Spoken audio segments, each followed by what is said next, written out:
अस्सलाम वालेकुम dear students. आज के लेक्चर में हम बात करेंगे about partition function for ideal gas. Students, आज के फंक्शन में जो है हम पार्टीशन फंक्शन फाइंड करेंगे एक आइडियल गैस के लिए। तो स्टार्ट करेंगे यहाँ से उसके इंट्रोडक्शन के साथ। तो यहाँ से देखिए हम जानते हैं कि हमारे पास जो है वो एक इक्वेशन होती है, ठीक है, जिसमें हमारे पास जो है जी ओ पी डी पी बराबर होता है, हमारे पास इस चीज़ के बराबर होता है, ठीक है। तो इसको जो है वो हम इक्वेशन नंबर 1 का नाम दे देते हैं, ठीक है। सो यहाँ से देखिए काइनेटिक एनर्जी इज गिवन में हम जानते हैं कि जो काइनेटिक एनर्जी का जो फार्मूला होता है, ठीक है, वो हमारे पास क्या होता है, वो होता है हमारे पास is equal to 1/2 mv square के बराबर होता है, ठीक है। सो यहाँ से देखें जो हम थोड़ी सी सब्स्टिट्यूशन करें तो यानी कि थोड़ा सा इसको सॉल्व करें तो हम ये निकाल सकते हैं, यानी कि 2m is equal to M square V square कैसे आता है। ये देखिए ये जो 2 है ये उधर जाकर f के साथ क्या हो जाएगा, मल्टीप्लाई, और फिर दोनों तरफ हमने क्या कर दिया, m के साथ मल्टीप्लाई कर दिया, ठीक है। तो देखिए इधर m नहीं था तो इधर m आ गया। यहाँ पे पहले एक m से m मल्टीप्लाई होगा तो क्या हो जाएगा, एम स्केयर वी स्केयर जो है वो आपके पास सेम है एज इट इज़ आ रहा है, ठीक है।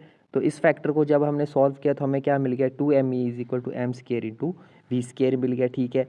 सो आ गया जी हमारे पास, ठीक है। तो यहाँ से देखिए अगर हम जो है वो हमें पता है कि जो एम स्केयर एम वी किसके बराबर होता है, पी के बराबर होता है, तो एम स्केयर पी स्केयर किसके बराबर होगा, P M square V square किसके बराबर होगा, पी स्केयर के बराबर होगा। तो उसको हम जो है वो सीधा करके लिख लेते हैं, इस फैक्टर को इधर के लिख लिया। ये आ गई हमारे पास इक्वेशन नंबर 2 आ गई, ठीक है। यहाँ से दोनों तरफ अगर हम स्केयर रूट ले लें तो हमारे पास क्या आ जाएगा, P will be equal to square root 2m E के बराबर आ जाएगा, ठीक है। इस वैल्यू को आपने याद रखना है, इसको जो है वो हम नेक्स्ट इस्तेमाल करेंगे।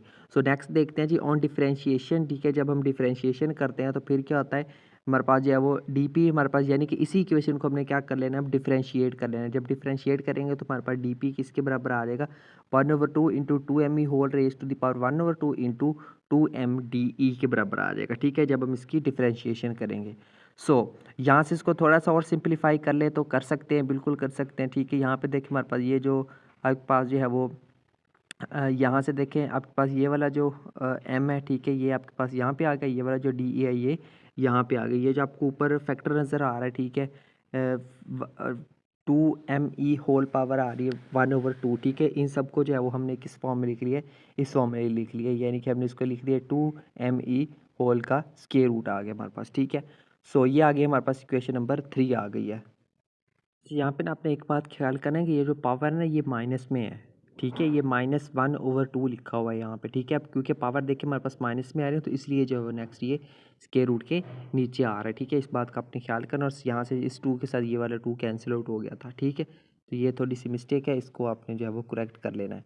सो नेक्स्ट इसको जो है वो हम क्या देते हैं, इक्वेशन नंबर 3 का नाम दे देते हैं। सो हम लिखते हैं put equation number 2 equation number 3 and equation number 1, यानी कि हमारे पास ये जो इक्वेशंस है इक्वेशन नंबर 2 और इक्वेशन नंबर 3, जिसमें हमारे पास पी स्केयर की वैल्यू है और हमारे पास जो है वो डी पी की वैल्यू, इसको हमने इक्वेशन नंबर 1 के अंदर पुट कर देना है। ये है जी हमारे पास इक्वेशन नंबर 1 आ रही है, ठीक है। इसमें यहाँ पे देखिए हमारे पास जो है वो ये आ रहा है पी स्केयर, यहाँ पे वैल्यू पुट करनी है, और ये आ रहा है डी पी, इसकी जगह पे भी हमने क्या कर देनी है, वैल्यू पुट कर देनी है इक्वेशन नंबर 2 और इक्वेशन नंबर 3 से। जब हम वैल्यूज़ को रिप्लेस करते हैं तो हमारे पास क्या बन जाती है इक्वेशन, कुछ ये वाली फॉर्म बन जाती है इक्वेशन की, ठीक है। तो इसको जो है वो हमने जस्ट मज़ीद सिंप्लीफाई करना है, ठीक है। यहाँ पे देखिए हमारे पास क्या आ जाएगा, इसको जो है वो हमने लिख दिया यहाँ पे ये जो ठीक है, इसको हमने लिख दिया 2 पाई आ गया हमारे पास, ठीक है, डिवाइडेड बाई h³ आ गया into 2m whole raise to the power हमारे पास हो गया 3/2, ठीक है।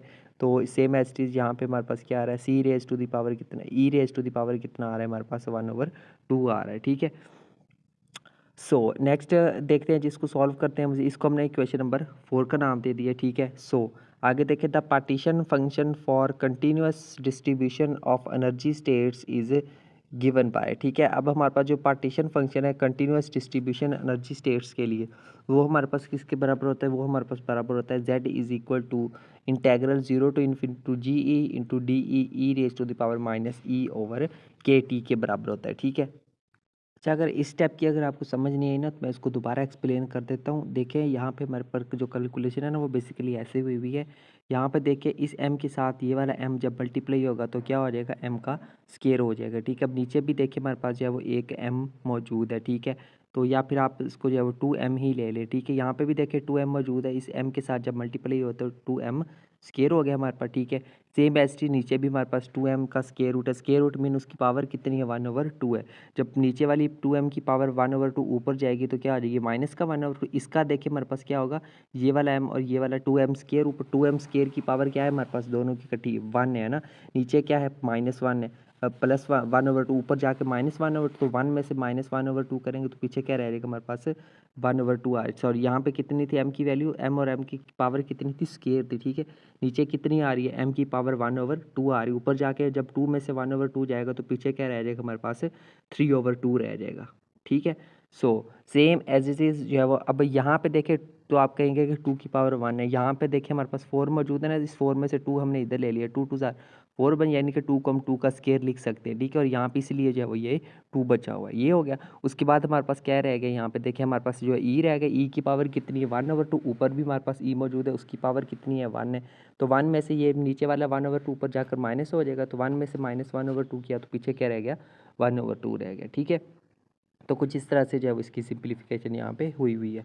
तो उसके बाद जो है वो यहाँ तक हम पहुँच गए थे, ठीक है। ये थी हमारे पास इक्वेशन नंबर 5 आ गई। तो हम लिखते हैं put equation number 4 in equation number 5। इसी इक्वेशन नंबर 4 में ये जो वैल्यू है, ठीक है, इसकी वैल्यू को अब आपने जो है वो यहाँ पे पुट कर देना है, ठीक है। ये इन दो फैक्टर्स की जगह पे पुट कर देना है। तो ये जब हम वैल्यू को पुट करते हैं तो हमारे पास ये वाली इक्वेशन आ जाती है, ठीक है। इसको मज़ीद सिंप्लीफाई करना है, ठीक है। अब हमने तो यहाँ पे देखे, जब यहाँ पे देखे दो फंक्शन आ रहे हैं, इन दोनों को हमने क्या ले लिया, यहाँ पे इंटेग्रल ले लिए, ठीक है। यानी कि जो कांस्टेंट टर्म्स थी, ये वाली जो दो कांस्टेंट टर्म्स थी, इनको जो है वो हमने बाहर निकाल के लिख लिए, ठीक है।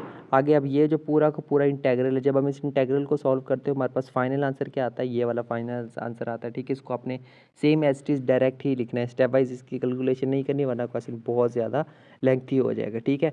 सो उसके बाद जो है जी मज़ीद सिंप्लीफिकेशन है जस्ट, ठीक है। इनको इनके साथ जब हम कंबाइन करके लिख लेंगे तो हमारे पास है ये आ जाएगा फंक्शन। और ये हमारे पास क्या कहलाता है, this is partition function for an ideal gas. ये जो वो फंक्शन है जो कि हम आइडियल गैस के लिए पार्टीशन फंक्शन को फाइंड कर रहे थे, ठीक है स्टूडेंट। तो ये था हमारा आज के लेक्चर, जिसके अंदर जो है वो हमने आज पार्टीशन फंक्शन को डिस्कस किया है फॉर आइडियल गैस। उम्मीद करता हूँ आपको आज का लेक्चर अच्छे से क्लियर हो गया होगा। मिलते हैं नेक्स्ट लेक्चर में किसी और टॉपिक के साथ, तब तक के लिए टेक केयर एंड अल्लाह हाफिज़।